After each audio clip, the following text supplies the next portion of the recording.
This show is dedicated to helping you strengthen your family tree and live financially free. Welcome to the Marriage, Kids, and Money podcast, everybody. This is Andy Hill, and today we're talking about early retirement. The idea of leaving your traditional work life behind and spending your days as you please can sound quite appealing to a lot of people. The FIRE movement, Financial Independence Retire Early, has become a wildly popular concept over the last decade, but it's also become wildly controversial. Today, I'm going to interview someone who started off in love with the FIRE movement and the idea of early retirement, but eventually had a change of heart. Lisa Harrison is my guest today. Lisa is the writer and podcast host behind Mad Money Monster. Her story and personal finance advice have been featured in major media outlets like Yahoo Finance, MarketWatch, and Forbes. Lisa and her husband, Mr. Mad Money Monster, live in Lancaster, Pennsylvania with their daughter, dogs, and cats who are very much a part of their family as well. Welcome to the show, Lisa. Thank you so much for having me. Absolutely. So, Lisa, how did you find the FIRE movement? Yes, that's a good question there. Back in 2015, my husband and I, we were engaged, and we were a little bit older. We weren't like new college grads or anything like that. And we started searching for a house, kind of nonchalantly, open houses on Sundays. And before we knew it, we were signing with a realtor and actually putting offers in. And, we never really sat down and created a budget for this purchase. At the time he had moved down, he was 2 hours north of me when we met. So he had moved in with me at that point. And we were living in my smallish home that I bought for myself. And I thought, we need to upgrade because that's what you do. So we were, looking at these houses. Before we knew it, we were under contract to buy a house that was so much more money than I even thought we would ever put an offer in for. But it just happened that way, right? You want this and you want that. Well, then you're looking at this price range. And yes, we could have afforded it, in air quotes, but we also wanted to keep the property that I had purchased before meeting him, turn that into a rental. And then I also had another rental before that as well. So we're starting to have anxiety the closer and closer we get to the settlement date, thinking, oh my gosh, what if, what if both tenants move out? What if this? And my husband, he works for basically he has contracts, right? So it's not like a 9 to 5 kind of job like I have. It's not like a steady Eddie kind of job. So his income is variable and unpredictable, usually very good, but it doesn't always turn out the way we expect. So our thoughts were, oh my goodness, what if all these things go wrong? We were having sleepless nights. We were anxious. So thankfully there was mold in the attic when they did and a lot of mold in the attic when they did the inspection. We're like, we're pulling this plug. We need to sleep again. We need to breathe easy again. And that was kind of the catalyst for our financial turnaround. We just started to reboot our lives together. And this was really just before we got married. So we were like, we're going into this marriage. This is not the way to do it. We need to really be adults here and kind of come up with a better plan, have a timeline. And so I just started Googling, like everybody does. This is my Saturday research I was doing. And one thing led to another, and I'm down a rabbit hole called FIRE. So I found some really interesting blogs. At the time, I didn't even know what a blog was. And I know it's 2015. How did I not know what a blog was in 2015?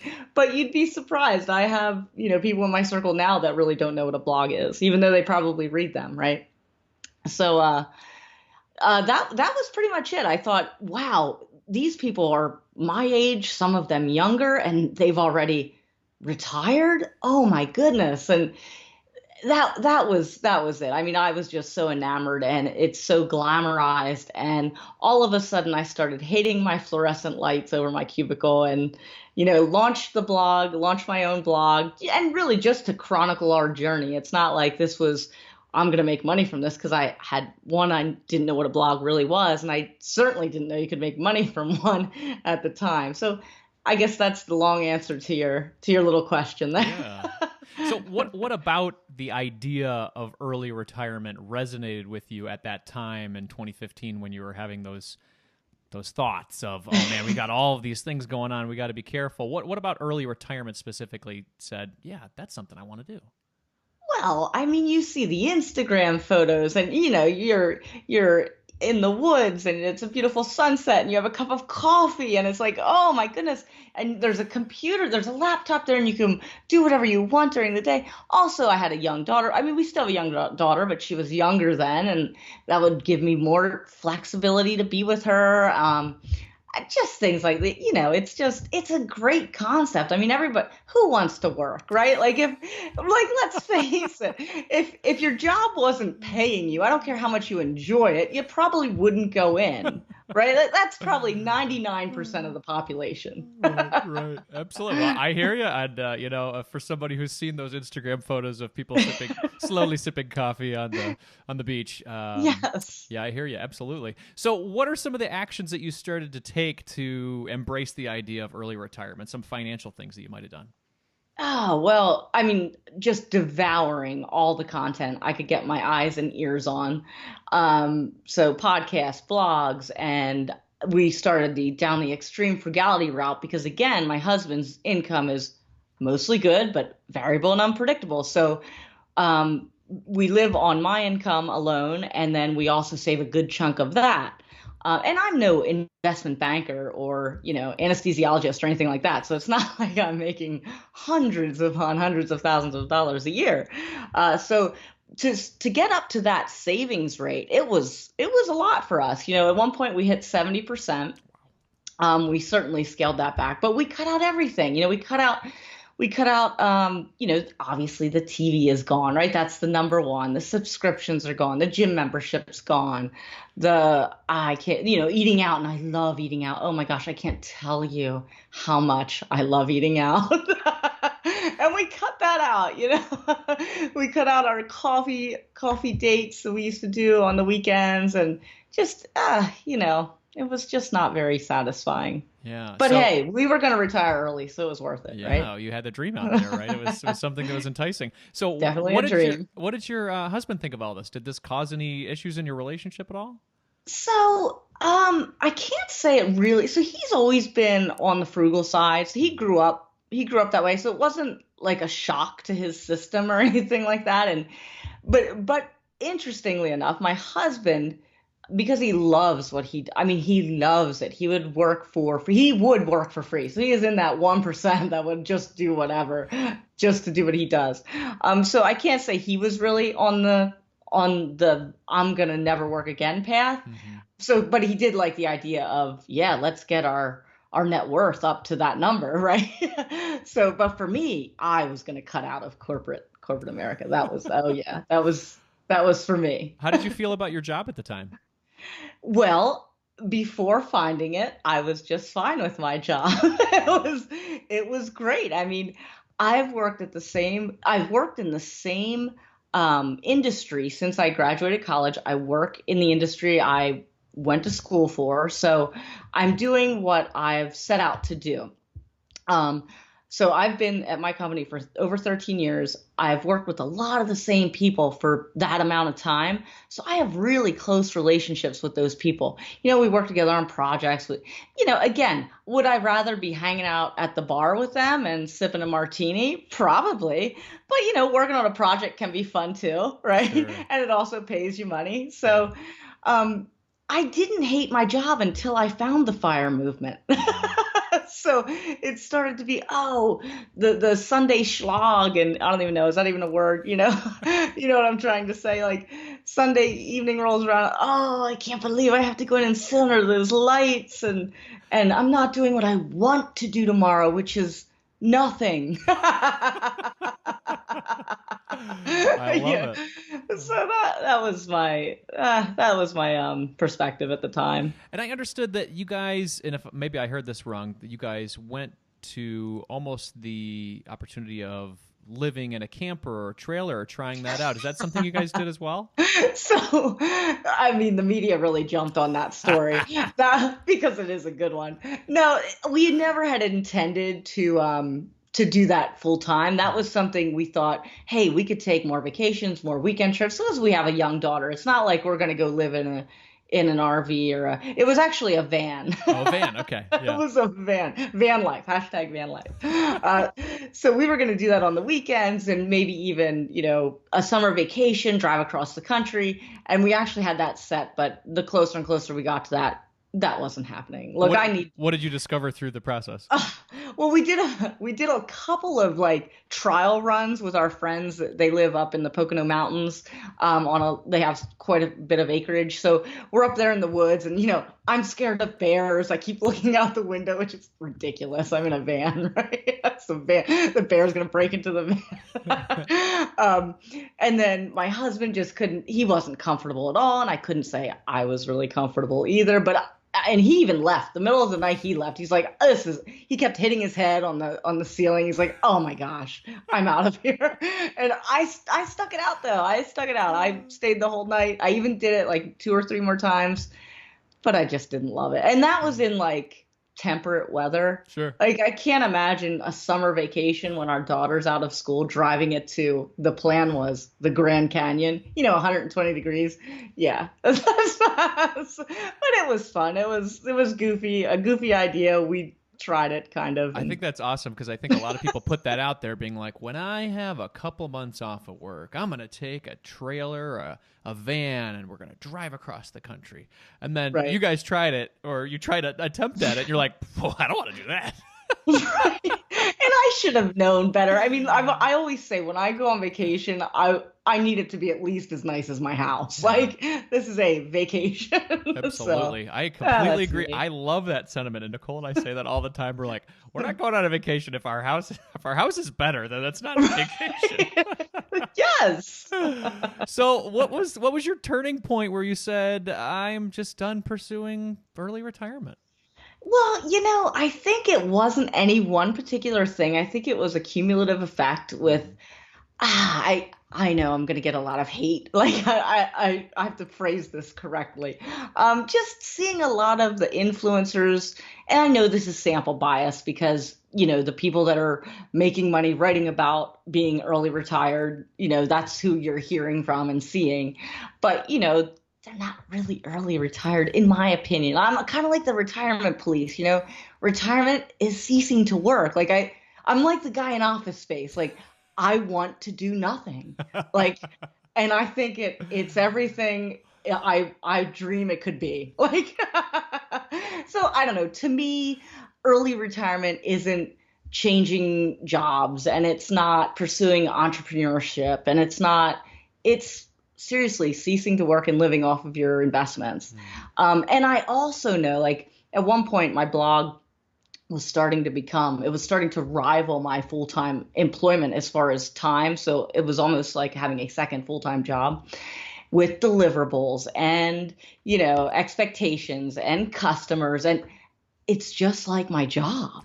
Like it was, in fact, it was, I would say, more stressful than my regular corporate job because it's all on me. I don't have a team of people, that I can go to. And maybe that's because I haven't scaled it up yet. Right. But I don't want to be that person. I don't know. Did I answer your question? Yeah, absolutely. So, I mean, you saw the dream, but the dream actually turned out to be you creating a business out of your early retirement, and that's where it felt maybe disingenuous to you. Yes, and that's what I was seeing, and then I started to take a step back and think about, well, okay, do I really hate my job? No. In fact, I can work from home 2 days a week. And I often don't take that opportunity because I like going into the office and sitting under those lights. Right. I like my coworkers. I like the atmosphere. I like, I don't know. Plus the benefits, the salary and the benefits and everything else that goes along with it. What I'm taking away from our conversation so far is that, and I do this a lot, Lisa, I read a book or I listen to a podcast and I'm like, wow, that idea is incredible and I have to do it. Because this person wrote a book, they must be so smart. And whatever they say, I need to do. And that's like my Andy disease. I do it all the time. So it sounds like maybe you and I are kind of in sync where you saw something and you're like, that looks glorious. And I'm Yes. going to do that to the full extent because you're a hardworking, goal-oriented person and you don't stop, right? And that's why That I is think so that's why true. you and I get along. It's because we're very similar in a lot of those fashions. But through this process, through experimenting yourself, you've been able to discover what's more important to you, and it's not early retirement. Do I have that right? You are so right. You're so right. I mean, look, I don't want to not go for pizza on Friday nights. I do not want to forego cable. That's right. I want cable. Actually, it's subscription TV, but whatever, right? We have a few strung together. Yeah, if I want a nice car, I want a nice car. That's not to say I'm going to go out and buy like a Tesla or something, but I want to enjoy life now and later. That's great. So, and it's certainly, I mean, our savings rate is still hovering around 50%. So it's not like we chopped it down to 5% or anything like that and, forget the future. But, and especially while my daughter is young, I don't want to forego the nice family vacation. I want to make those memories with her, and I don't want her memories to just be, oh, how can we save another $2? Yeah. I mean, I want her to have that as well, but So I see this like chart in my brain right now where you guys were saving maybe whatever 30% or something like that before because you were both frugal, and then you saw all the stuff and you're like, well, if I just amp that up to 70%, then it's going to be even better. And so you went up to that level and you're like, oh no, this is no good. And then you kind of like, okay, now you're scaling back to maybe 30 or 50% or whatever. yes. And it's feeling more happy. So is it a moment of just discovery of what your right savings rate is? That might be a fair statement. Yeah. I mean, and Andy, you're so right. Like when I saw this for the first time, I was like, like it was the next day. Oh, I'm me like, too. we're saving Me too, this sister. much. Same thing. It was the next day. I could barely get through the night without Yeah. like increasing my investments. Yeah, no, I saw a lot of it, and I admire a lot of those people that have early retired. Some of them are my close friends, and I think it is fantastic. But Yeah. part of what you've discovered and what I've discovered too is that it's just finding what's right for you and finding what's right for your family. If a 70% savings rate is going to make you feel uncomfortable because you can't get your pizza on Friday night, then don't do that. And I'm so glad that you have. So we've talked a little bit about your thoughts around maybe some complaints or griefs with the FIRE movement. Let's talk about some of the things you admire the most about the FIRE movement. Oh my gosh. I do. I published a post recently as 5 things I hate about the fire movement, but I also do love aspects of it as well. I mean, if it weren't for the fire movement, we wouldn't be in the position we are today. Like we really, since 2015 have been laser focused on our finances, and we've eliminated all debt except our mortgage. And, we're just investing. And yeah, I mean, and it is motivating. It's inspiring. It's motivating. You just kind of have to pick and choose, who you follow, who resonates with you, and who's genuine. Yeah. Right. So, yeah. Absolutely. So do you think maybe there's a marketing issue with FIRE, with early retirement? Do you think the name needs to go away? I guess, what do you think of the FI part of the FIRE Oh, I acronym? love the FI part. In fact, I love the FI part. And in fact, in a lot of my recent posts and podcasts, we've been talking about FI as financial improvement because for the general population, I think FI is, I mean, not that they can't achieve it or won't achieve it, but it's a lofty goal. And a lot of times it's pretty far in the future. Yeah. So if you just focus on financial improvement, then you can celebrate those little wins along the way. And it seems like you're making progress, Absolutely. Yeah. I mean, I feel that way too. I mean, financial independence can seem like such a great goal that you can put out there, but then it can also feel deflating because it seems like I have to save $1 million and then I can only live on, what is that, like $40,000 a year? Yes. That's what happens.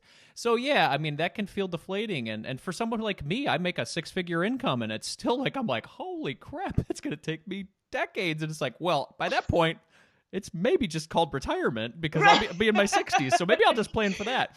So yeah, I mean, it's a lot of discovery. I think that's the whole point. I mean, yeah, if you start early and you find this idea in your early 20s, like the idea of investing for a long time, you're going to be in a good spot. But I got discovered in my mid-30s, and I'm like, well, okay, now it's just retirement, and I'm just gonna I'm enjoy the life same today. way. Exactly. That's when I discovered it as well. And yes, like, yeah, we could, if we kept going, it could have been early retirement, I suppose. Sure. But Yeah. you're right. It's pretty much a very, very comfortable regular retirement. Exactly. And I think that's the point. Like, find what works for you, find what your specific situation is. And I found that people, I've had some folks write in and just express their major frustration with personal finance advice in general.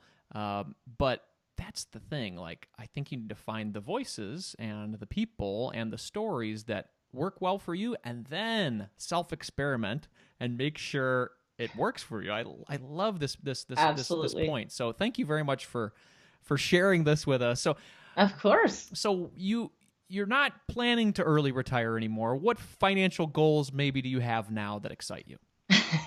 I mean, obviously, we want to hit our financial independence number sooner than later, sooner than our traditional retirement age. So, what excites me? I am really interested in real estate.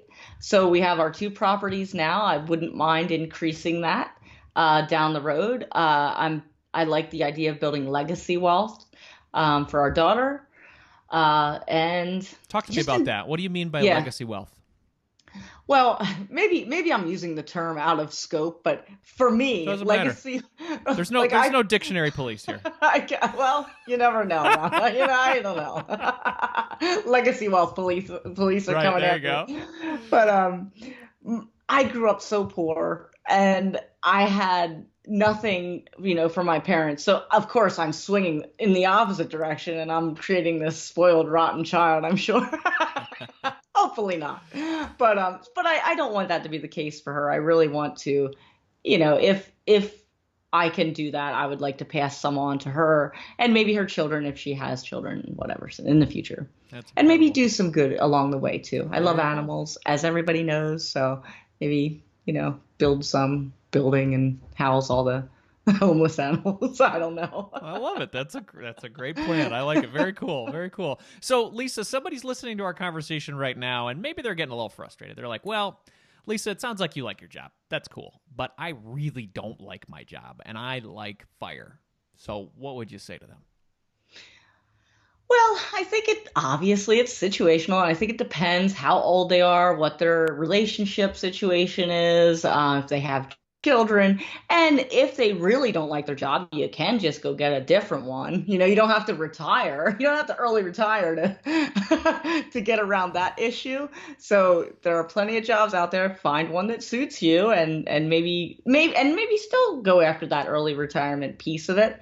But also, if you're on the younger side of things, which is great because you have time on your side, but also know that there are things that you're not going to be able to predict. You might get married, you might not. You might be in a relationship and maybe you are never going to have children, right? You've set that.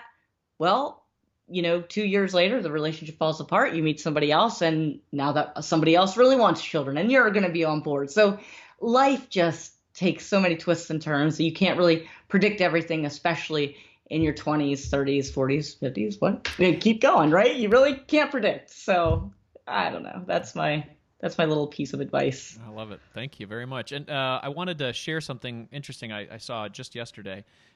Grant Sabatier, he's been on the show a couple times, actually. He's one of the leaders of the financial independence movement. As you know, he retired at 30 years old after saving $1 million in just 5 years. So intense. And he admits that as well. So after a few years of having his early retirement, he was interviewed by MarketWatch, and he said, financial independence, the $1 million, none of that freedom matters if you don't take advantage of it.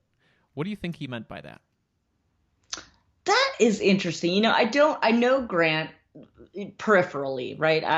I don't know him personally. I've interacted with him a little bit, but I don't really know what he meant by that other than take the opportunities that are in front of you, right? I mean, if you have the ability to pivot and you're afraid to do so, maybe just swallow that fear and go for it, I guess. Yeah. Yeah. Well, cool. Lisa, this has been a lot of fun. I really appreciate you jumping on and having this fun, candid conversation with me. Where's the best place for people to connect with you and learn more about what's going on in your world?